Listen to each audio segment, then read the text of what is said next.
చంద్రబాబు నాయుడు ఈ మధ్య అంటా ఉన్నాడు, అసలు ఇంతవరకు తన మేనిఫెస్టోలో చెప్పిన ఏ విషయం మీద కూడా ఏ హామీని కూడా రిబ్బన్ కూడా కట్ చేయకుండా నేను అన్నీ చేసేసాను, ఇంకా ఎవరైనా ప్రశ్నిస్తే మీ నేలకు మందం అని చెప్పి ఏకంగా బెదిరిస్తూ ఉన్నాడు.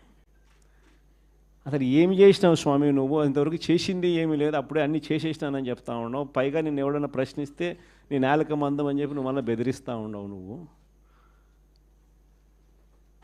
అని చంద్రబాబు నాయుడు గారిని గట్టిగా నిలదీసే కార్యక్రమంలో భాగంగా చంద్రబాబు నాయుడు గారి మేనిఫెస్టోను మళ్ళీ ఒకసారి రీకాల్ చేస్తూ అంటే ఒక కొత్త ప్రోగ్రాం ఈరోజు లాంచ్ చేస్తూ ఉన్నాం.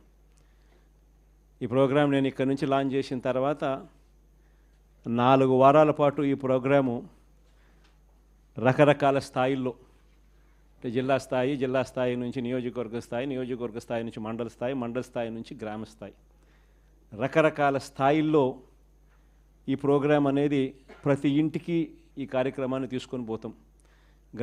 గ్రామ స్థాయిలో రచ్చబండ కార్యక్రమాలు ఏర్పాటు చేసి రచ్చబండ కార్యక్రమంలో ఇవన్నీ కూడా సుదీర్ఘంగా డిస్కషన్ చేస్తూ చివరికి ప్రతి ఇంటికి కూడా ఈ కార్యక్రమాలన్నీ ప్రతి ఇంటికి కూడా చంద్రబాబు నాయుడు గారు చేస్తూ ఉన్న మోసాలకు సంబంధించిన చెప్పిన హామీలకు సంబంధించిన వివరాలను ప్రతి ఇంటికి ప్రతి గ్రామానికి ప్రతి రచ్చబండ ద్వారా ప్రతి ఇంటికి కూడా తీసుకొని పోయే కార్యక్రమం చేస్తూ ఉన్నాం. ఈ కార్యక్రమంలో ప్రోగ్రాం పేరు రీకాలింగ్ చంద్రబాబుస్ మేనిఫెస్టో, ఇంగ్లీష్లో, తెలుగులో బాబు మేనిఫెస్టోను గుర్తుకు తెస్తూ అనే కార్యక్రమానికి స్టార్ట్ చేస్తూ ఉన్నాం. ఎన్నికలకు ముందు చంద్రబాబు ఏమన్నాడు?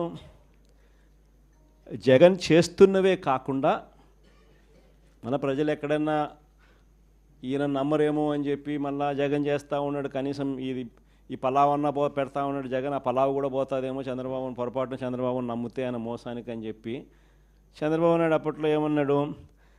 జగన్ చేస్తున్నవే కాకుండా జగన్ కన్నా ఇంకా ఎక్కువ చేస్తా అని చెప్పి చంద్రబాబు నాయుడు గారు అన్నారు. ఆయన అన్న మాటలు ఇవన్నీ కూడా మనం ప్రజల్లోకి తీసుకొని పోయే కార్యక్రమం. ఇంటింటికి కార్యకర్తలను పంపించాడు. ఈ మాటలు అనడమే కాకుండా ఇంటింటికి కార్యకర్తలను పంపించాడు. ప్రతి ఇంటికి తన నాయకులను కార్యకర్తలను పంపించడమే కాకుండా సరిగ్గా వాళ్ళ ఇళ్ళ ఎదుటనే వాళ్ళ కుటుంబ సభ్యుల మధ్యనే అక్కడే కూర్చొని అక్కడే వాళ్ళ నాయకులంతా కార్యకర్తలంతా మిస్డ్ కాల్స్ కూడా ఇప్పించారు. వెంటనే ఒక ఓటీపీ, ఆ మిస్డ్ కాల్ చేసిన వాళ్ళకు ఒక ఓటీపీని కూడా జనరేట్ చేసినారు. ఆ ఓటీపీని వీళ్ళ ఫోన్లలో వీళ్ళు ఎంటర్ చేయగానే ఆ కుటుంబంలో ఎవరెవరికి ఏ పథకం వర్తిస్తుంది, ఈ పథకాలకు మీరంతా కూడా ఎలిజిబుల్ అయినారు,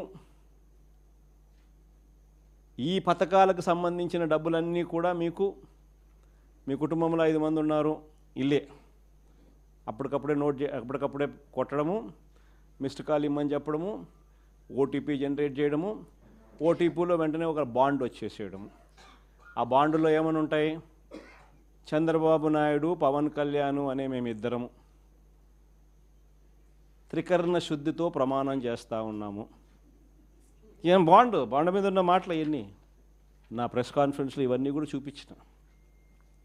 ఆ బాండ్ల మీద ఉన్న మాటలు చంద్రబాబు, పవన్ కళ్యాణ్ అనే మేమిద్దరం త్రికరణ శుద్ధితో మీకు మాట చెప్తా ఉన్నాము. ఇంకా బాండ్ మీద ఏమని రాసినాము చదువుతా. చంద్రబాబు నాయుడు అనే నేను మన రాష్ట్ర ప్రజలు నాపై ఉంచిన నమ్మకాన్ని నిలబెట్టుకుంటానని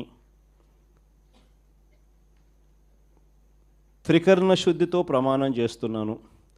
2024లో టీడీపీ అధికారంలోకి వచ్చాక భవిష్యత్తుకు గ్యారంటీలోని వాగ్దానాలను ఎటువంటి వివక్ష లేకుండా నిబంధనలు విధించకుండా అమలు చేయడంతో పాటు మన రాష్ట్ర అభివృద్ధికి పునరంకితమవుతానని ప్రతిజ్ఞ చేస్తున్నాను అని చెప్పి చంద్రబాబు నాయుడు సంతకం, ఆయనతో పాటు పక్కన పవన్ కళ్యాణ్ కూడా సంతకం పెట్టారు. ఇద్దరు కూడా ఇవన్నీ కూడా బాండ్ల మీద రాసి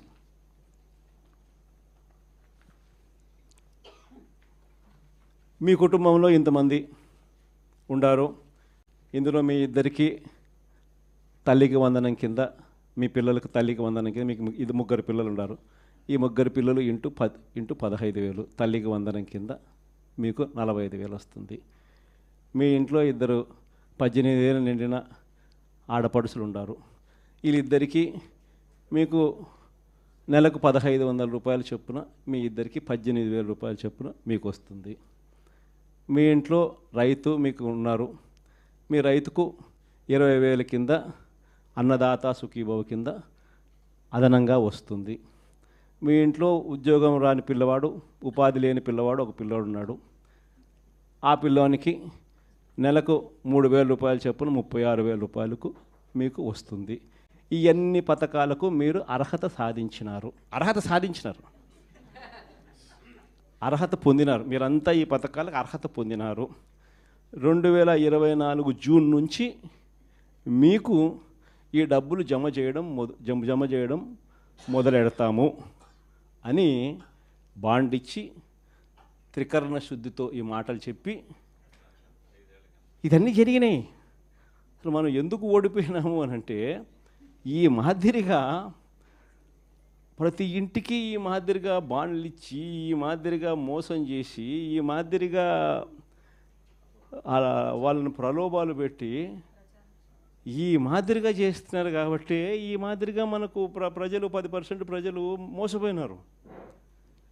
ఈరోజు ఈ పరిస్థితి ఏమిటి అని అంటే, ఇవన్నీ కూడా రీకాలింగ్ చంద్రబాబుస్ మేనిఫెస్టో అని ఈ సంవత్సర కాలంలో చంద్రబాబు నాయుడు గారి వల్ల ప్రజలందరూ కూడా డిమాండ్ చేయాలయ్యా, జూన్ 2024 నుంచి మీరు ఇవన్నీ మాకు ఇస్తామని చెప్పినారు. జూన్ 24 నుంచి సంవత్సరం దాటిపోయింది. ఈ సంవత్సర కాలంలో నువ్వు మాకు ఎంత బాకీ ఉన్నావు, మా బాకీ ఉన్న మా డబ్బులు మాకు ఎప్పుడు ఇస్తున్నావు, ప్లస్ ఈ సంవత్సరం మాకు ఇవ్వాల్సినవి ఇవన్నీ కూడా ఉన్నాయి, ఈ డబ్బులన్నీ కూడా మాకు ఎప్పుడు ఇస్తున్నావు, గత సంవత్సరం బాకీలు ఈ సంవత్సరం మాకు ఇవ్వాల్సినవి ఇవన్నీ నువ్వు బాండ్ల ప్రకారం నువ్వు మాకు చెప్పినావు అని ఇవన్నీ కూడా గుర్తు చేస్తూ, అప్పట్లో చంద్రబాబు నాయుడు చేసిన ఈ కార్యక్రమాలన్నీ చంద్రబాబు నాయుడుకు ఇవన్నీ విషయాలన్నీ కూడా చెబుతూ ఇవన్నీ కూడా అడిగే కార్యక్రమాలు చేయాలి. ఒకవైపున ఇవన్నీ కూడా చంద్రబాబు నాయుడు అనే వ్యక్తి ఇవన్నీ కూడా ఒకవైపున ఎగరగొడుతూ, మరోవైపున చంద్రబాబు నాయుడు గారి పుణ్యమా అని ఇంతకుముందు ఏ త్రైమాసికం అయిపోయిన వెంటనే ఆ త్రైమాసికం తర్వాత వెంటనే ఫీజు రీయింబర్స్మెంట్ వచ్చేది. జనవరి ఫిబ్రవరి మార్చికి సంబంధించిన 2024 జనవరి ఫిబ్రవరి మార్చికి సంబంధించిన త్రైమాసికం ఆ డబ్బులు మేలో ఇవ్వాలి మామూలుగా.